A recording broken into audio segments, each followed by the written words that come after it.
Hello everyone, welcome to MediaNama. Today we are here to talk about why access to local news is hindered in Canada at a time when the country is facing emergencies triggered by the wildfire season. And what caused this? The country's new law, the Online News Act, which was passed in late June. The Online News Act requires tech giants like Meta and Google to pay news publishers in Canada to link their news stories on their platforms. In response to this, Meta has already blocked news content from Canada on its platform, while Google is soon planning to do the same. We have with us MediaNama editor founder Nikhil Pahwa, who will talk to us about whether or not platforms must be asked to pay the publishers in a country and what could be the implications of such a law on the way the internet operates. So, Nikhil, could you please begin by telling us something about is this law justified and should tech giants be made to pay to the publishers? Thanks, Aswati. On the face of it, one can argue that this law might be justified because of the switch in revenue. So a lot of people consume news on social media platforms. A lot of people don't go to websites anymore. They search for things on Google or go to Google News and find information and then go to websites. Search and social are two major sources of traffic for news publishers today. Um, but what has happened on the business side is that because most audiences are on search and social, uh, Google and Meta slash Facebook have actually, uh, at some level, cannibalized on revenues that were being made by news publishers online. Um, their argument is that because advertising has shifted and there's a need to support news organizations because they work in public interest, and that the other argument is that these the social network as well as Google benefit from having news on their platform. Government should intervene to make them pay. Now, why is news on those platforms? News is on those platforms because we allow it. So, as a news publisher, I have an option called robots.txt where I can choose to not allow uh, Google to scrape or to go through my website, put links up. So, for example, if you search for Tech Policy India, MediaNama will come up. But if we are not allowing Google's robots or Google's algorithms to scan MediaNama, then we won't show up. So we have a choice about whether we want to be found on Google search or not. And we had that choice at the very beginning. We chose to allow because we get traffic from Google, right? Same thing from Facebook. We can choose to disallow copying of URLs so that they won't be posted on social media, etc., etc. We can choose to run robots or text so that news isn't scraped by social media platforms.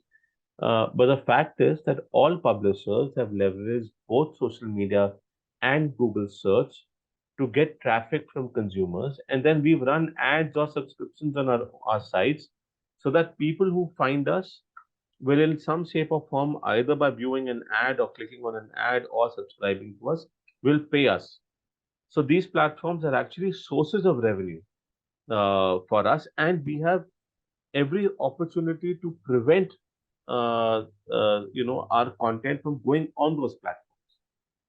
What's happening when governments try to pass a law like they've done in Canada to force these platforms to pay news publishers, and it's happened. Some agreements have also been thrashed out in Australia as well. Hmm. Is that you're saying, "Hey, I want your traffic, plus I want you to pay me money." So this is in a sense double dipping, right? Because Hmm. you have a choice to exit those platforms. Now, when the platforms in they paid in Australia, but they chose not to pay in Canada, and now that they've come out and said, "Hey, we're not going to pay. We'll remove your content from our platforms." Now you're crying about the fact that that the content isn't available on the platform. Hmm. So it's a gamble that media publishers have clearly chosen. In Australia, it's worked out for them. In Canada, it hasn't worked out for them. But platforms Right. should not be forced to carry certain content. They're not common carriers. They're not using spectrum. They're on the internet. News is available everywhere.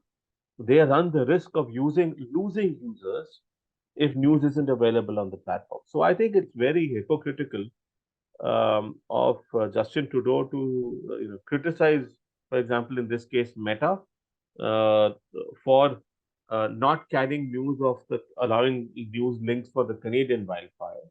Well, you yourself have created a situation where uh, they shouldn't be access that where you're saying you that they have to pay for those links to be made available. They can Hmm. choose not to pay. What's wrong with that? It's a free market, Right. right? Effectively. So this is otherwise it's like you're forcing them to a carry the news and you're forcing them to pay for the news as well. Uh, Hmm. uh, I don't know, but that doesn't sound rational to me. So, what could be the impact of this particular law on, the way we access information on the internet, and So look, also on the democratic functioning of the country? no, it has an impact. Most of our Hmm. consumption happens on social media or on WhatsApp or by on the basis of Google search. So most of our one sec. So most of our consumptions happen on social media, on online platforms. So it does impact us when we are not able to access the news on online platforms. Hmm. And so, from a democracy perspective, it is detrimental to a democracy. It's important for news organizations to also survive. Um, and I think they have failed to build their own audience base in competition with Google and Facebook. Uh, like for example, one of the biggest sources of revenue for newspapers historically has been classifieds.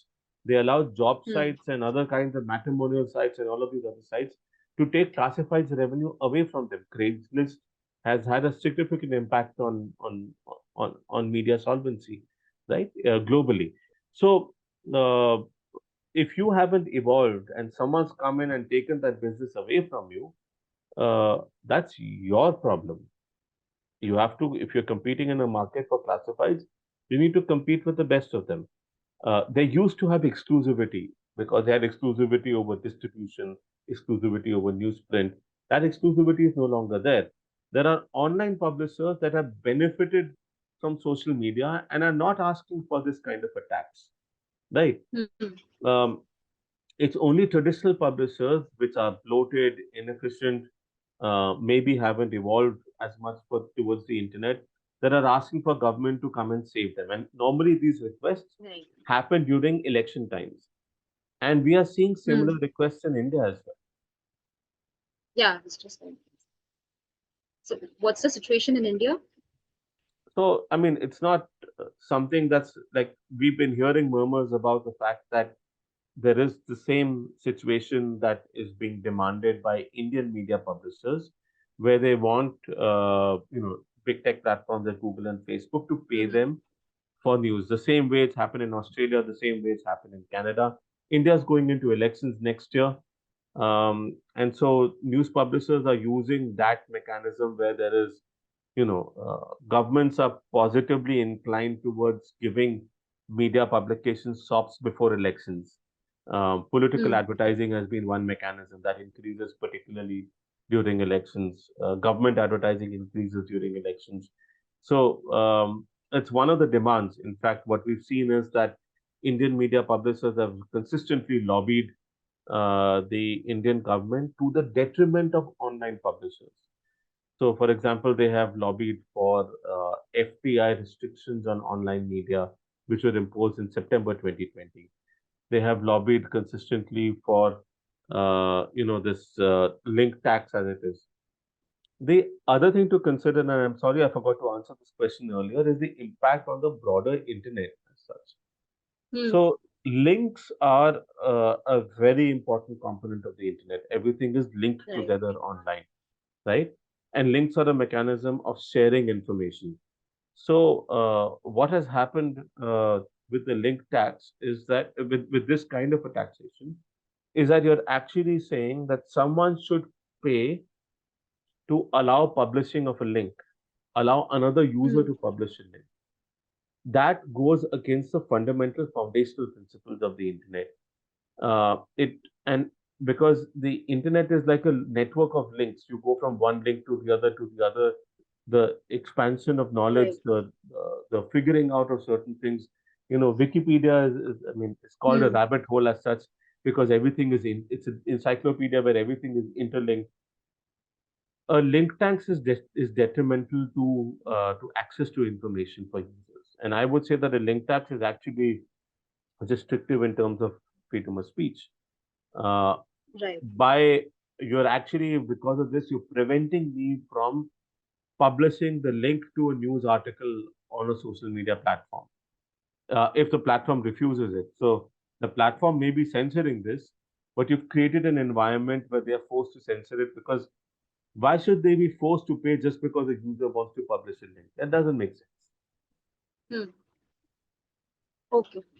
Thanks, Nikhil, for your insights on the issue. For our viewers, we have covered the Online News Act, Canada's Online News Act in detail. Do check the link below and also follow us for more tech policy updates. Thanks.